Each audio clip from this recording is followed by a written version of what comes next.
Assalamualaikum warahmatullahi wabarakatuh. Shalom, Om Swastiastu, Namo Buddhaya. Salam kebajikan bagi kita semua. Sekarang Tara udah lagi ditemenin sama seorang barista di salah satu kedai kopi di Kota Purwokerto. Sebelumnya langsung aja nih ya kita mau nyapa. Selamat siang Mas Tommy. Selamat Gimana siang, Mbak Tara. kabarnya? Alhamdulillah baik. Alhamdulillah. Nah, kalau boleh tahu nama lengkap dari Mas Tommy sendiri nih siapa? Nama saya Tommy Chris. Tommy Chris. Ya. Tapi saya panggilnya mungkin biar lebih enakan Mas Tommy aja gitu kan. Boleh. Oke, di sini Tara mau sedikit sharing, mau sedikit tanya tentang kopi dan masalah barista gitu deh Mas. Ya boleh. Mungkin bisa sedikit bantu. Oke, langsung aja. Kalau dari Mas Tommy sendiri sebenarnya mulai dari kapan, mulai dari tahun berapa itu mulai merambah dari dunia perkopian sendiri? Saya di kopi itu tahun 2016, Mbak. Oh, 2016, awal 2016 dan sebelum ke kopi saya itu pertama kali di kitchen. Oh, sempat di kitchen Ya, juga. saya- Nah, itu, Ya, saya di cook helper 3 bulan, habis itu saya di cook 3 bulan juga. Nah, terus kalau yang mulai masuk ke dunia kopinya sendiri, ke baristanya sendiri itu sejak Berarti kapan? pertengahan 2016, Mbak. Oh, 2016-nya Ya, itu. sama, tapi pertengahan. Tapi awal mulanya gimana tuh? Bisa move dari kitchen terus pengennya langsung ke barista? Ya mungkin karena udah jenuh sama dunia dapur, Mbak. Jadi pengen pengen nyobain deh ke bar gitu. Pengen gimana coba sih? Ya. jadi. Nah, tapi kalau dilihat dari usia kan mungkin Mas Tommy masih muda gitu ya. Tapi Iya. kenapa lebih tertarik ke barista daripada kan mungkin bisa ambil pekerjaan yang mungkin gajinya lebih tinggi mungkin. Nah, itu apa sebenarnya yang membuat tertarik dari Mas Tommy sendiri? Pertama kali sih mungkin karena yang pertama ya, menurutku itu kerjanya lebih ringan. Oh, Pertama kerjanya lebih ringan Oke. daripada di dapur. Yang kedua juga apa ya? Nggak panas-panasan di dapur, Mbak. Soalnya di dapur biasanya kan panas gitu kan.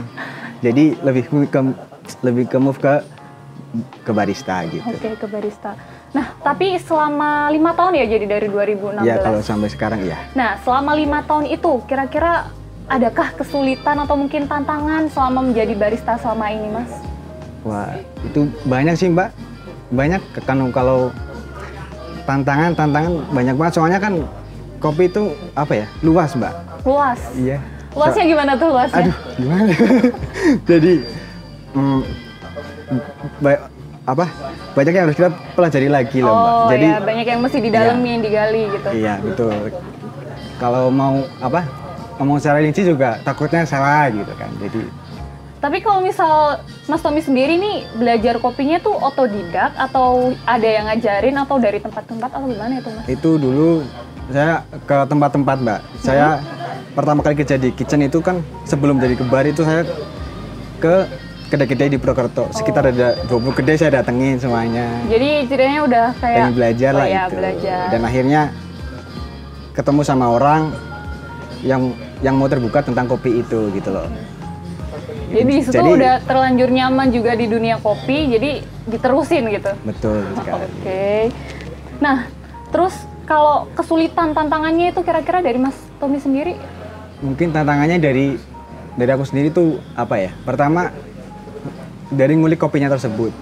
Dari ngulik kopi tersebut. Mungkin itu yang agak lebih susah karena ya butuh waktu juga dan butuh pengalaman juga buat kopi itu benar-benar jadi enak gitu, Mbak.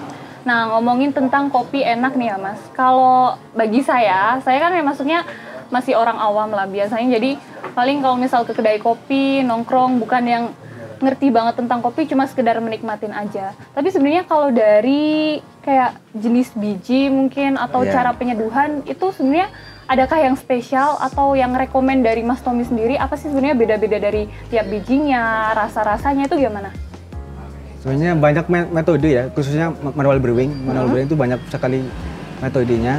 Cuma kalau dari saya sih yang banyak diminati oleh masyarakat umum, orang awam juga suka itu mungkin kopi filter atau biasa disebut V60. Oh, V60, oke. Ya itu mungkin yang banyak digerandungi oleh anak-anak muda zaman sekarang karena dari rasanya kompleks. Yang pertama rasanya kompleks, yang kedua juga soal harga juga nggak terlalu tinggi kan gitu.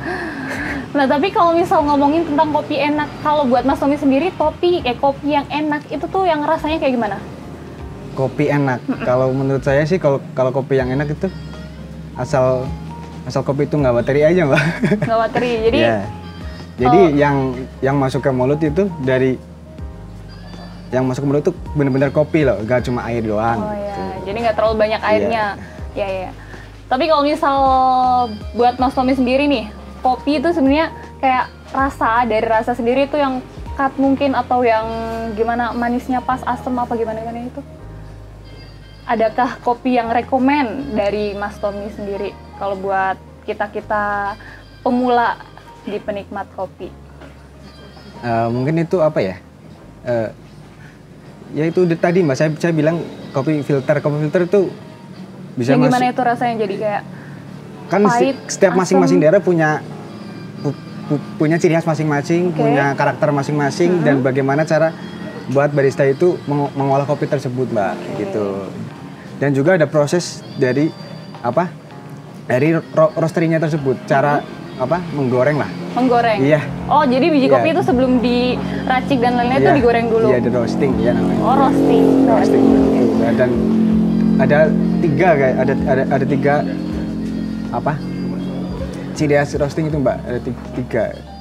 Ada honey, ada wine, dan ada wash gitu. Itu beda-beda tuh ya? Beda-beda, punya karakter masing-masing juga. Oke. Kalau yang paling rumit itu sebenarnya kalau dari kopi sendiri, Mas Tommy paling rumit tuh bikin apa? Apa paling disenangi deh, paling disenangi? Ya itu, filter. Filter, Ya, yang itu filter tadi yang V60. Vietnam drip. Iya. Ya. Enggak, V60. Oh, V60. Iya, Iya, benar itu. Oke, V60 itu tadi kan metode ya, Mas? Ya. Tapi kalau saya pernah dengar sendiri, kalau metode kan ada V60, ada tubruk. Nah, sebenarnya perbedaan dari keduanya itu apa? Perbedaan keduanya tuh kayak jelas. Kalau V60 itu pakai dripper. Pakai dripper dan pakai filter. Kalau tubruk itu langsung dengan ampasnya gitu. Kalau ada ampasnya. Ya, kalau V60 kan filter tanpa ampas gitu. Dan rasanya sebenarnya perbedaan rasanya itu apa? Kalau di tubruk itu harusnya lebih kompleks karena nggak ada filternya gitu loh. Nggak ada itunya juga, harusnya lebih kompleks. Kalau yang V60 dia bisa lebih diolah gitu. Tapi itu dua metode yang berbeda, tapi bijinya tetap sama aja apa? Bijinya tetap sama. Dan bisa menghasilkan rasa yang berbeda, Mbak. Ya. Nah, oke, itu tadi buat metode pembuatannya susah nggak tuh Mas kira-kira? Kalau dipelajari semua pasti gampang, Mbak. Boleh lah ya, mungkin nanti saya mau coba di sini gitu. Boleh dong, kalau mau berdua deh. Gitu. Oke, boleh lah. Nah, terus nih balik lagi ke barista nih ya, Mas. Saya sebenarnya masih kepo. Sebenarnya kalau barista itu harus suka dan paham tentang kopi atau gimana tuh? Menurut saya nih ya, menurut saya yang pertama sih harus paham, Mbak. Soalnya iya, harus paham. Soalnya kalau nggak paham ya bagaimana gitu kan. Kita jualan kopi tapi kita nggak paham apa yang kita jual gitu kan. Terus ya kalau misalnya suka nggak suka itu relatif, Mbak. Soalnya kan banyak juga teman-temanku juga sih sesama barista, dia paham kopi, dia nggak terlalu suka ke kopinya. Bukan nggak terlalu suka. Dia minum kopi tapi dia nggak terlalu suka gitu kan. Jadi emang ada gitu kasusnya barista yang nggak terlalu suka kopi, tapi ya mau nggak mau harus paham gitu. Iya, gitu. Nah, terus nih Mas, kalau pendapat dari Mas Tommy sendiri, kan kalau sekarang tren ngopi itu udah bukan jadi sebuah kebutuhan, tapi sekarang malah jatuhnya seperti gaya hidup. Kalau pendapat dari Mas Tommy sendiri melihat tren seperti itu sekarang, kan makin menjamur juga tuh jadi coffee shop, kedai kopi, sekarang di mana-mana pasti ada nongkrong gitu. Kalau menurut saya sih wajar-wajar aja, Mbak, sah-sah aja. Soalnya kan nggak semua orang itu, anak muda juga sekarang juga nggak semua orang suka kopi juga gitu kan. Tapi kalau bisa pesan kopi sih pesan kopi kan, kita kan lebih bahagia, Mbak, gitu. Bisa nunjukin skillnya gitu. Betul ya, sekali. Menuangkan skill dalam segelas kopi. Yoi. Oke, terus kalau menurut Mas Tommy, filosofi dari kopi sendiri itu apa?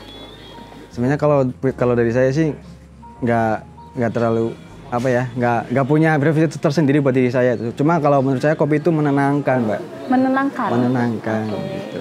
Menenangkannya gitu. Kenapa tuh?